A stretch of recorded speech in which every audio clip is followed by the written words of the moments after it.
my everything. So Mimi, I wouldn't want to expose this person, please. So I'm requesting.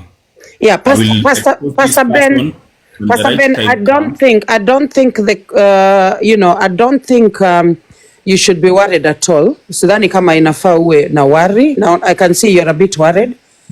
You shouldn't be worried at all. Can't you just allow Bishop Kanyari to speak? And then Your Honor, before I had post, Your Honor, before I had post a question, before even we know the perpetrator, please show us the context in the messages that he thought it is fishy, so that the members of the public can say it was fishy or not, so that we can know date, time, and the context, so that we can know what the message was or what the messages were. And if it's not like that, the case is null and void. The fishy messages were like mali safi, uko na nyash, such cases. So show us the messages, please. Let us see the messages, please. In the beginning nilisema I am retrieving. Kuna mtu ananisaidia kufanya hizo retrieving because already I had deleted the conversations. Pastor Ben. Yes, at the beginning of this PM kindly, PM Pastor Kanyari speaking. Thank you. Okay, mimi niko na swali. Kama inasemekana ya kwamba Pastor Ben unasema ya kwamba kuna mtu alikusadomize, mimi sikatai ya kwamba ulikuwa sadomized. Lakini wewe unasema ya kwamba ulipotoka kuwa sadomized ulienda kwa nyumba ukalala. Surely, how can you go and sleep na unajua kuna mtu ambaye amepita nyuma yako? Na the way I know it's painful and nasikianga watu wanasema it's very painful, alafu ukakubali kwenda kulala. Surely uliendaje kulala? Alafu pia uko na ripoti ya hospitali ambaye daktari anasema kwamba huyu mtu alikuwa sadomized. So mimi ile naweza sema Bishop ni I wanted to bring awareness on this platform. That is why I had agreed to come to Lady Jacqueline. The issue of me exposing him, I know this is not the real court, so I cannot put everything here. Juu hapa sio kotini, hapa ni social media. The only thing that excuse me, Pastor Ben Gitau. Pastor Ben Gitau, na kuomba nikwambie, this court of TikTok is more powerful than iyo court ya public unafikiria. This, na wacha nikwambie Ben, ukakalia bike after kudinywa haga. Mimi wewe nje nishuke kwa guest. Nitaongea vibaya guys. Okay, okay. No, once, just give me 1 minute, Sue. Pastor Ben Gitau, you can actually get more justice from this court than you would in an actual court on the land. You understand? The reason being, the public actually take time to dissect the issue more thoroughly. And then there is more public participation. You can see almost 9,000 people here. But this court is currently being watched by at least 30,000 people across many spaces. Okay, it's being zoomed many places more. So here justice is more possible here than out there. Yeah, so chukua mic, hebu jibu Bishop. Okay, Madam Prosecutor, let Pastor Kanyari finish the question. Alikuwa na maswali hapo. Pastor Kanyari, go ahead please. From the office of Bishop Gitau, ningesema Pastor Gitau, ningesema these things inakaa kama fake. Na sitaki kuongea nionekane kama nimeongea vibaya. Inakaa kama fake. Once wewe unasema kwamba kuna mtu ambaye alikufanyia chenye alikufanyia, hautaki kumexpose. Number 1. Number 2, unasema ya kwamba ati baada ya wewe kufanyiwa chenye ulifanyiwa ulienda ukalala. Ukaenda ukalala. Surely how can you go and sleep? Haya, na number 3, unasema kuna messages ambazo ulitumiwa funny na pia hizo message hautaki kutuonesha. Sasa sisi tuko katika fence, we are not understanding hii kitu kama ni ya uongo ama ni kitu ya ukweli. Surely I will say this, then I will come when I'm having all the details. I think nilisema messages nilidelete na nikasema the fishy messages ni zile tu za kawaida.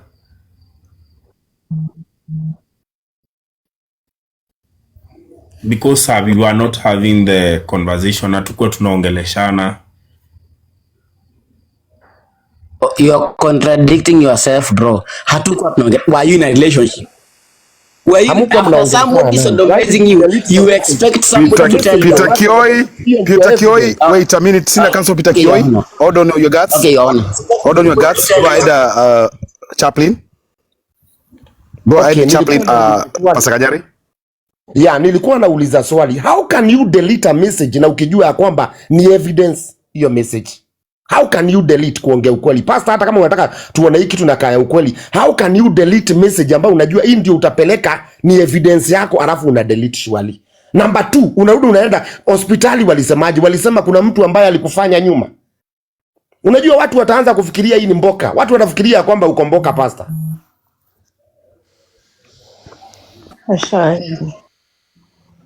Madam Prosecutor, can I address the court? Yes, No. yes, absolutely. Yes, you can. Yes, you can. PM, take the mic. No, PM Madam Prosecutor. hata mimi Oh, yeah. Sue was next. So sorry, PM. Sue Gashambi. Yeah. Okay. He's not here anymore. He's here. He is here. He's down there. Okay. Yeah.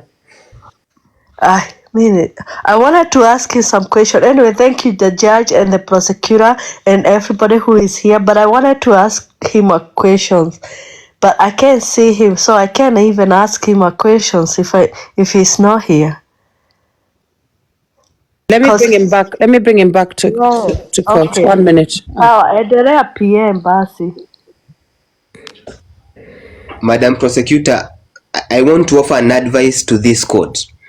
We all understand that this is a court of public opinion, and we all understand that it's a powerful court, and we are holding the reputation of a bishop that we don't know with our hands. And once we destroy his reputation, we will not be able to make it again. Hatutaweza kumtengenezea reputation. Sasa huyo claimant lazima provide evidence ati akitaja huyo mtu hatuharibu jina yake bure, kwa sababu it will dent the reputation of this court. Itasemekana hii court ni ya kuharibia watu majina, so we have to protect the integrity of this court. So hatujui kwa nini amepotea, lakini we want evidence before ataje mtu, because we don't know, maybe anaweza taja PM Kimemia, I don't know, na akident reputation yangu as an example. We are being watched by 8,500 people, na kama yeye anaamini an injustice was committed to him, hangiakuwa anaogopa for 4 months. Hatujui kama huyo mtu amefanyia wengine hivyo, hatujui kama huyo mtu ni among the 8.5 wenye wana watch hapa. So kama ako genuine, anafaa tupatie jina ili tukae tukijua ati huyo mtu, na pia huyo mtu akitajwa jina akue hapa ajitetee, si ati ataje mtu hata amesema kwa social media. Angetuambia social media yake, tuende tujitafutie, atupe clue na hint, tuende tutafute. Amesema aliona fishy messages, sijui mtu anaongea about Nyash, na akasema aliona ni kitu ya kawaida. A bishop talking like that, hiyo ni kitu ya kawaida? No, to me hiyo sio kitu ya kawaida bishop kuongea hivyo. So we want enough evidence so that we can protect this court. Watu waamini hii koti huwa inaongea mambo ya ukweli. Yes. Yeah, also saying that he deleted the message because they stopped talking. So if I stop talking to you, you delete my messages. What was the relationship? Were you disappointed? Why would you delete the messages because we are not talking? And then you come claim that the messages were fishy. He told me I had Nyash. Mwanaume mzima uko na mandevu. Entertained that. Jamaa ni mwizi na ni mtu ambaye anataka kuharibia watu maisha. Order in the court. We are not talking each other. I need to approach this bench, please. Before you approach the bench, Sina Counsel Peter Kioi, can the Office of Prosecution provide us with the victim, please? Because this one is serious. We don't take this court as a joke. Please, we demand Madam Prosecutor to get hold of the victim, the one Pastor Gitau. Go ahead. Go ahead. Sue Kashambi Wamavitus wanted to cross-examine.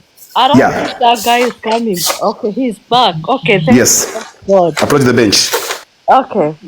Hi, Pastor Gitau. How are you doing? I'm doing fine. Nimerudi ku clarify the story about it is a scam because number one, already I have the surgery. That is number one, and the madam akona document zangu zote za hosi.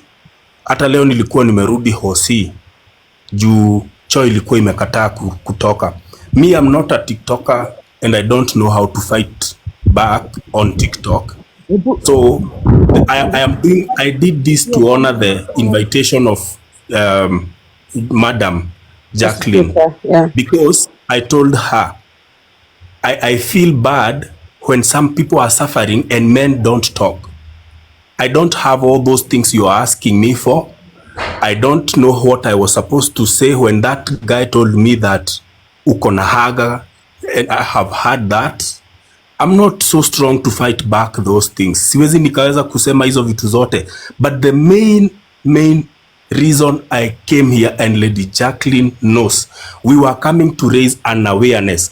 This was not the time for me to come and expose anyone. She gave me the platform to come and shout out to everyone who is out there. Mwenye anakaa chini anafanyiwa vitu hizi na hawezi akaongea. Tushikane, we fight together. But when you force me to come and expose this person when the time is not right, it will hurt me and even cost me more pain than I thought. So mimi ninauliza tu. Thank you very much, Pastor Gitau. If you guys needed a minute, Pastor Gitau. I have given you guys time to allow him to finish, Your Honor. Thank you. I want you to listen to me. I cannot fake the documents. Nimeenda Hosi St. Francis. Mimi nimeenda nikatolewa vitu na huku nyuma. Uchungu yenye nilisikia. I cannot come here for content. I cannot come here for fun. I'm here to speak for somebody who is there who cannot speak. My friend is here. Anaitwa Henry. He was raped by his uncle. Ananiambia mpe nafasi yaongee pia. But he could not speak before. Please, mimi ninaomba tu, mimi sina nguvu kama Karango. I'm just here innocently to help somebody who wants to get out of his situation. So mimi munipatie nafasi. Let me take the legal process. Once I'm done with the legal process, I will come back here. Nikikosa kupewa haki yangu, nitawaambia sasa the public can help me to do the mobilization, nipate haki yangu. But for now, jana tu ndio nilikuja nikaongea hii story, na leo mnataka niwape messages, of which leo, if I believe that lady is here because she has been texting me. Leo ndio tulipiga simu to retrieve hizo messages zilipotea. How am I supposed to get those messages right now? Si hata heri mungeniambia next week we need those documents. But because I cannot give the clear information, I'm also healing. I'm also healing from the trauma. I'm also healing from the issue of being into public domain. I have lost people even today because of coming here. Na nyinyi mnataka niongee vitu zote just right now. Hapo tu sahi. So mimi nimejiomba tu. Lady Jacqueline Jubi, ni wewe ulini-invite hapa. Mimi najiomba tu, munipatie time pia mimi ni process hiyo issue legally. Pastor, usiende, ngoja nikuulize, unasikia pain kwa nini? Kwa uko discomfort, unasikia pain kwa mkudu? Nilisema hiyo mara ya kwanza, na hata Kanyari hakunipea nafasi ya kujibu. Akaniuliza niliweza aje kurudi kwa nyumba na sisikii.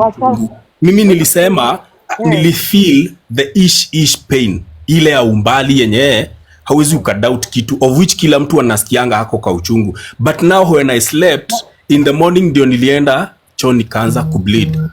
Na umetia, kuna skins imetia kutoka kwa mkudu, kwa sababu ukinyaduliwa mkudu lazima the tearing ama bleed zinakuja na bleeding tearing kama two pieces hivi. We are talking about 3 months ago. Okay. Right now, the surgery ilifanyika last week. Hata unaona nimekaa na side moja, siwezi nikakaa chini. Because So, when you have ukifanyiwa ukinyaduliwa kwa mkudu huwezi walk na huwezi sit vizuri. So ukae wake riganirwo ndi pastor. Situmie kanugha ka soft kidogo tu, okay, please. so ikarathi wega, huwezi kaa chini vizuri na huwezi walk kwa sababu ya hiyo sasa pain. Yeah, pain, sure. Sasa ulipoenda kwa doctor alikuandikia kwa sababu doctors wanajuaga kenye kimekulete hosi. Alipokuangalia na huko nyuma aliona ulisodomaziwa? Kwa ripoti yake mimi for me ile information nilimpatia, kila daktari alikuwa anasema ni hemorrhoids, but huyu alijua because Lady Jacqueline ukiangalia kwa hiyo doctor's report iko na kitu inaitwa sijui ni inaitwa aje ile kuraruka ndani. She has the report. Fistula. So yeye alinotice kuna kuraruka, imeraruka. Si ndio hiyo nilikuwa na tearing. Na hiyo ndio ilikuwa inafanya nina bleed oftenly. So please help us to let's handle this issue with so much love, with so much concern and care, tukijua kuna mtu mwingine pale anapitia the same thing. If I didn't speak out, there is no other man who is coming to speak about this issue. So me, I think I have said what I want to say. Kama umepona sahi, umepona kabisa. Usikii nilifanyiwa surgery last weekend and now today nimekuwa na bleeding juu ya kukaukiwa na choo. I had gone back to the hospital and even tomorrow I'm going for a check-up saa 4. I'm just 1 week away from the surgery. My honor, Your Honor, I have to differ with some things here. This is a court. And a court cannot be a complete court session without having a complainant and the accused. In this matter, I can say he's genuine because that is his truth. But in this court, I believe we use facts. But we use facts. So where are the facts? If today, Ben Gitau, let us talk. If today, Ben kidogo tu, if today you will present yourself, we are talking about legal matters. If you are talking about a legal issue, in the court of law, you can never accuse someone and win a case with the truth. You win a case by facts. So, is there any evidence? Okay, forget about the name of the pastor. Show us the context in the messages. You don't have them. You deleted them long ago. Do you have the events are very simple. Ulienda, ukapatiwa, kinyulipatiwa, ukalewa, na wewe bado ukajibeba na nduthi, ukaenda kulala. Alafu, I believe in the hospital, they don't go by what the patient has said. The patient can only claim to say, anaumwa na tumbo, anasikia hivi. Lakini anafanywa vipimo. Hapo kwa barua yako umesema haina hizo vitu. Iko na fistula tear, which the cause is not written there. In the court of law, lazima ukuwe na daktari akue kama shahidi wako wa kwanza. After the IO, kama iko na police, je, uko na OB ya hii kesi?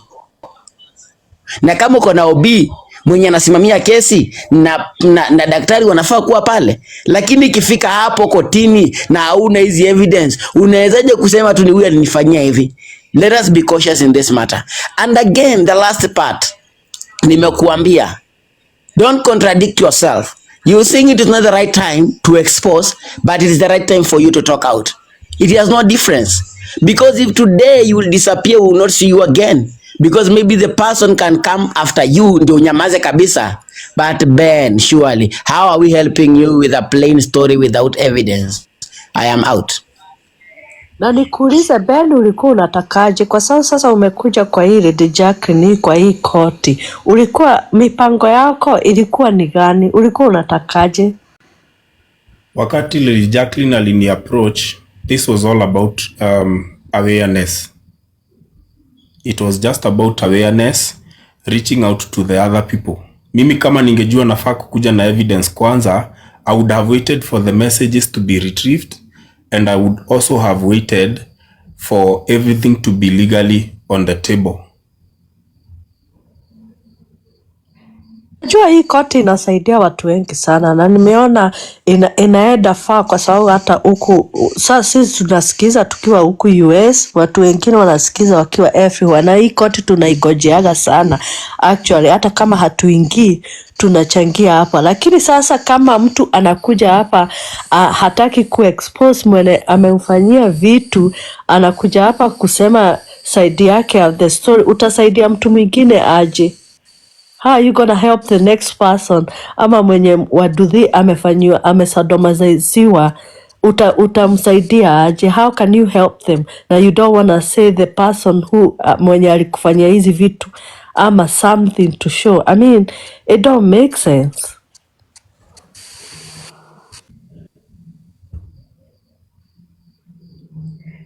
Tend to believe that raising awareness or creating awareness concerns of Peter Kioi anakuta wanaume anakula matako. Hiyo ndio awareness. Ya Ben inasema guys they sodomized me. Who? I don't know. It's not the right time. That is not creating awareness. That is just seeking attention, and maybe people will say that you're here from Boca. No, Ben, I'm telling you what people will think. I will tell you what people think. People think that right now you're... Hey Kioi, okay. Please.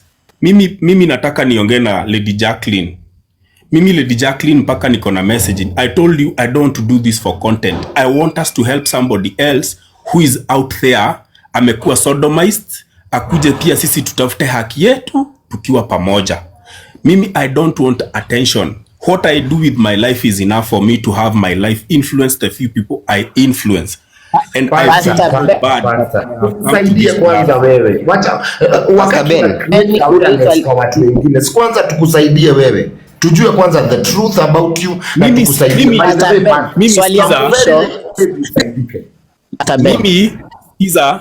Mimi hamwezi nisaidia juu saa hii. Mimi nilikuwa nakuja kuongea, mwingine mwenye hawezangi kuongea aweze kupata nini? Usaidizi. Mimi nilikuwa nakuja hapa to influence watu, tujue vile watu wataweza kusaidika wale wamenyama. And that was the conversation we had with Lady Jacqueline. If there is another conversation, maybe anaweza waambia. Pastor Ben, niko na swali ya mwisho. Pastor Ben, niko na swali kwako. Pastor Ben, niko na swali kwako. If right now you get lost or you are hurt more than this, who are we tracing? Utatuambia mwenye alikufanyia hivi ama utuambii? Sitawaambia mimi sahi. Alafu hiyo pain yote ulienda through. Just remember hiyo pain yote ulienda through. Hiyo surgery, hiyo pain yote ulienda through, hata huwezi sema mtu ni tuchange. Hiyo pain yote ulienda through. Pastor Ben, Pastor Ben, I understand you. Pastor Ben, I understand you. I want to apologize to the public for coming here, please. Because now when you Pastor Ben about please kidogo tu. Pastor Ben, when you mention about hatujafika hapo. When you talk about your direction, mimi now that one becomes a different case. No, avoid that statement, Pastor Ben. Hakuna mwenye Pastor Ben hujasema unachangiwa, so just avoid that. Nani Peter Kioi amesema hachangi. No, just avoid that. Achana nayo ishe. Avoid that. You did not say unataka kuchangiwa, so avoid that. Pastor Ben, umetuambia unataka kufollow the judicial system ya Kenya upate justice, si ndivyo? Yeah. Then mwisho ukiona hujapata justice utarudi kwetu ili tukusaidie kupata justice. I think that is the legal process. Ukienda kotini unyimwe haki yako, then munasemanga aje? Sasa tutajipeleka. That is what people say. Tutajitafutia haki yetu kivyetu. Pastor Ben, unajua Pastor Ben, yes. Nisikize. Unajua ukifuata hiyo, afu mwisho jaji aseme ule mtu juu, lazima utataja huyo mtu. Hautaenda kuambia jaji haujui ni nani. By the way, by kesho ukienda kuripoti polisi lazima utataja suspect ni nani. Lazima. Do you know that? Yeah, sure. Na sasa tuseme umefuata hiyo kesi hadi ikaisha, then huyo mtu amepatikana hana makosa, ama the judiciary ya Kenya haijakupea justice yenye ulikuwa unataka, utakuja hapa. Unajua ukianza kuongea hiyo mambo after court imetoa ruling na imesema ulikuwa unamwekelea huyo mtu, itakuwa contempt of court na utashtakiwa sasa. Sijui kama unajua hivyo. Court ikienda iseme hiyo iliisha, utanyamaza kabisa. Yeah, sure, I know. So you are willing to mention that person kesho? Kesho wapi? For now hauna OB number, haujaenda kuripoti polisi. Mi sioni kama pastor anajua Kenya ili. Umeenda polisi? Yes or no? Oh, ni yangu. Mimi yes, umeenda polisi? Mimi niliwaambia I'm starting the process tomorrow. OB. So, do you know ukienda kesho polisi, lazima utataja una suspect nani, na lazima produce your first medical report ya ule daktari alikuexamine na aliona shida yako ilikuwa gani. Are you sure hiyo report yako ya kwanza? Kimemia. Let me senior counsel Kimemia. Let us yes. Pastor Ben, naomba kuongea na Kimemia. Kimemia, how are you, Kimemia? Yes. I'm more than fine. Are you aware that if there are I'm only keen in three things in this world? I am keen when I am having my woman on bed. I am keen when I'm drinking alcohol and when I'm handling a case. Right now, I had him saying that ataongea after the legal process ikiisha, na akasema tena atakuwa ataitisha maandamano, atakuwa anaenda, kuna mtu anamsaidia kumretrieve hizi message, giving the messages without you starting.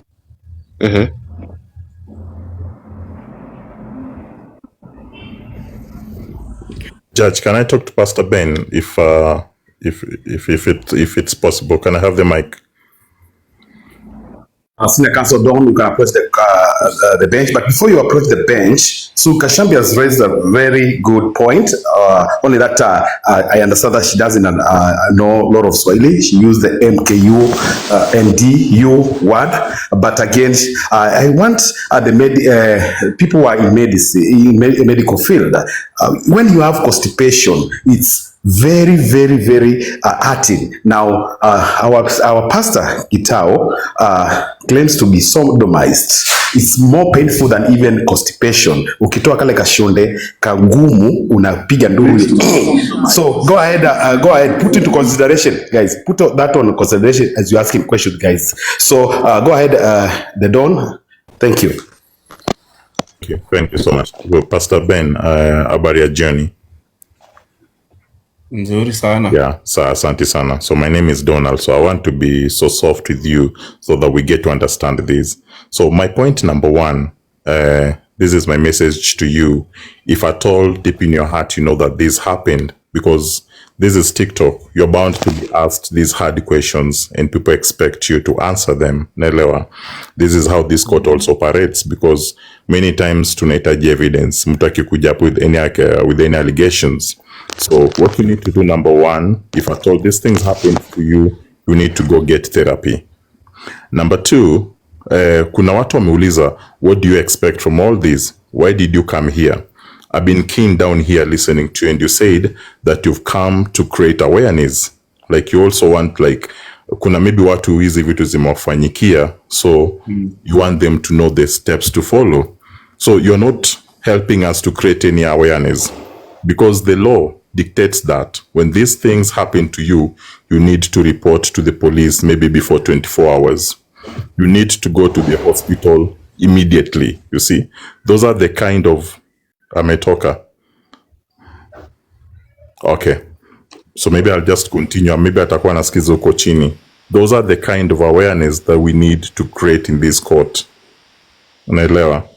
So what he has done, Lady Jacqueline, what he has done and what he has been doing, he has been denying himself justice. Yeah. Because he ought to have followed this process long time ago. And let's say this story is true and the perpetrator is outside there. he has given the perpetrator a very long time to run away from this case, because legally, from the little knowledge I have about these things, it will be difficult now to pin the perpetrator towards this act, unless probably he goes and report these cases. I heard him saying that I'll delete messages. Maybe investigations ifanyike or retrieve hizo messages. So the reason why probably doesn't want to mention a name here, one, probably he's lying. Probably, I've used the word probably. Or maybe he's not sure that this is the person who did this act. And again, I end by saying this. He has some medical reports alienda hospitali. And you know, kama alienda hospitali and there are those medical reports, the doctor that attended to him is the first witness. Will the doctor ascertain that what happened to him is courtesy of sodomy? Naelewa. So I beg to rest my case. That's all I wanted to say.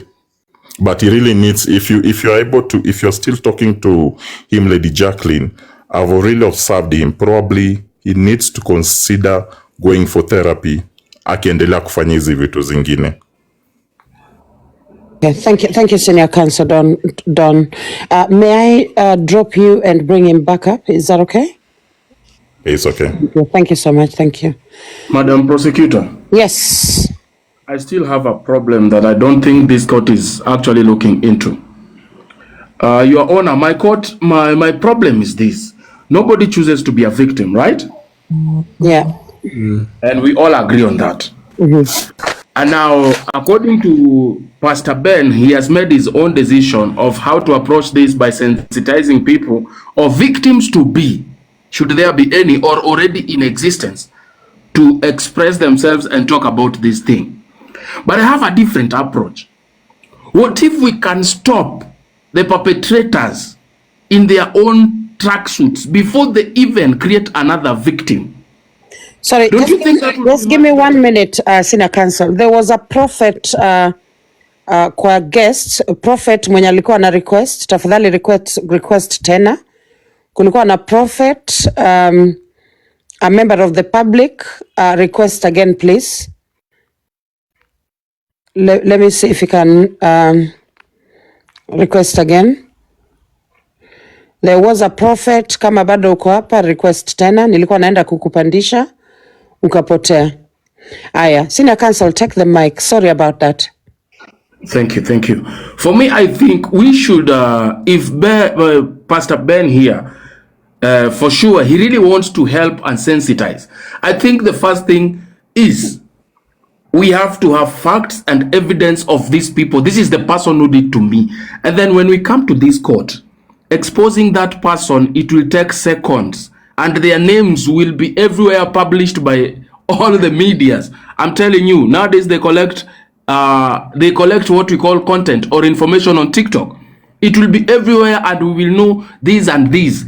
He's not just a bishop, but he also eats kundus. And we put it out there in very big posters. We have to stop the victims to be. Not the victims who have already been affected. Of course, they will express themselves. They will seek therapy, as my senior counsel Don is saying. And it's a good thing. But what about the ones yet to be victims to the same animals which are out there not being mentioned? Thank you, Your Honor. Thank you, Madam Prosecutor. Thank you. Yeah, take the mic. Approach the bench, please. Yes, take the mic. Thank you. Your Honor, thank you. Thank you, Madam Prosecutor. Thank you, Senior Counsels. I would like to say that if Pastor Ben says that he's here to create awareness, in my point of view, I would like to tell you, Pastor Ben, that there is no awareness you have created by not mentioning the name. There is no way, in layman's language, unaweza niambia usipitie pale. Lazima uniambie nisipitie pale kwa nini, kuna nini. So if you are saying you want to sensitize or you want to create awareness, you have to tell people you are creating awareness. You are creating awareness to them against who or against what. So for that, actually, I think there is no awareness we have created. And Your Honor, I would suggest that if today in this court session, we have not been able to say who the perpetrator is, according to me, then we have no business being in this court today. We have not achieved our motive of today. We are just going to be having a lot of back and forth. But in real sense, Senior Counsel Peter Kioi says this court is incomplete today because we have the victim, we don't have an accused. So we are dealing with a case one-sided, and I feel like we are leading nowhere. Thank you. Senior Counsel Jambi for making exactly what the members of public and all the other senior councils are saying. So, guys, I would like to ask this able court under my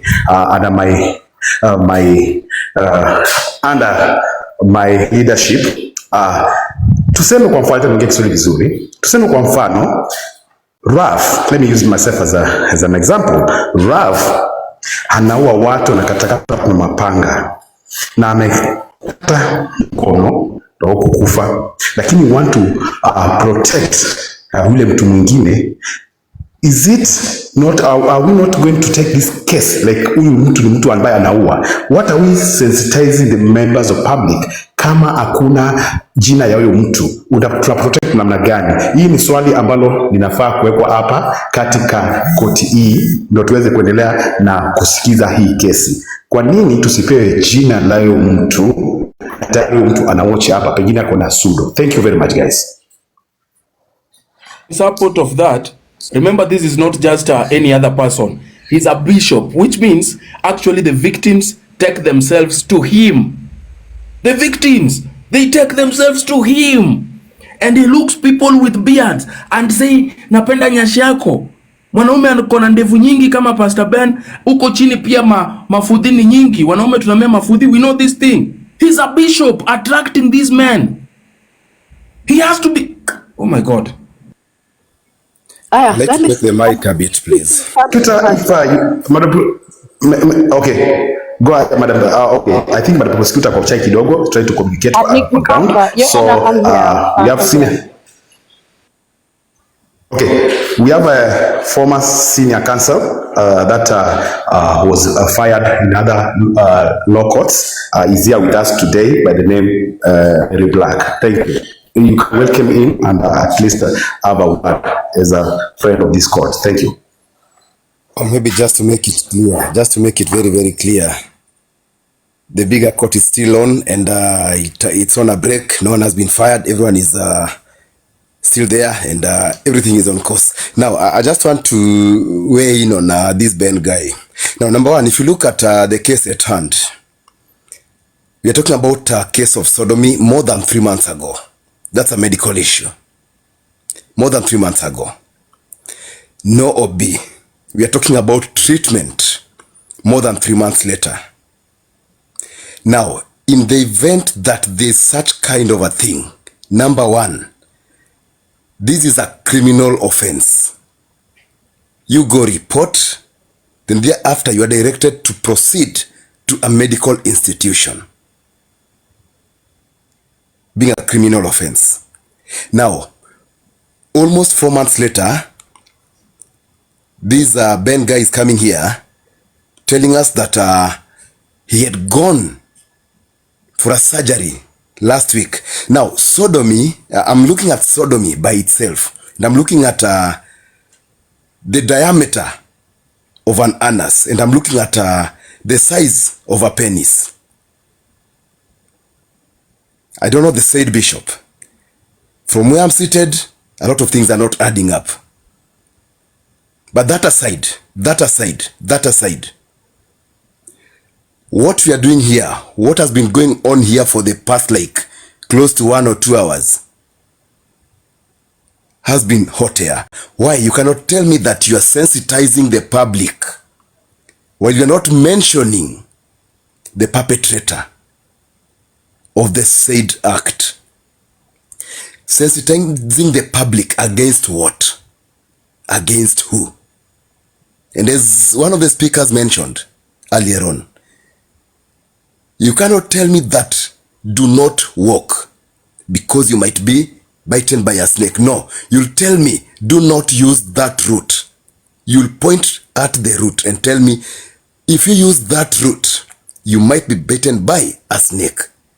So I'll be aware of where not to pass by.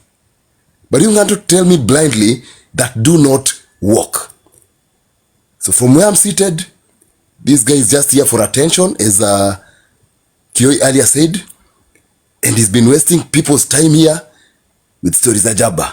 From where I'm seated. And from where I'm seated, this thing never happened. From where I'm seated, this thing never happened. If this thing happened, and the way we know it, and I'm coming from a medical background, so I understand so well the procedure when such kind of act is involved. Number one, there ought to have been an OB. You're talking about 4 months later.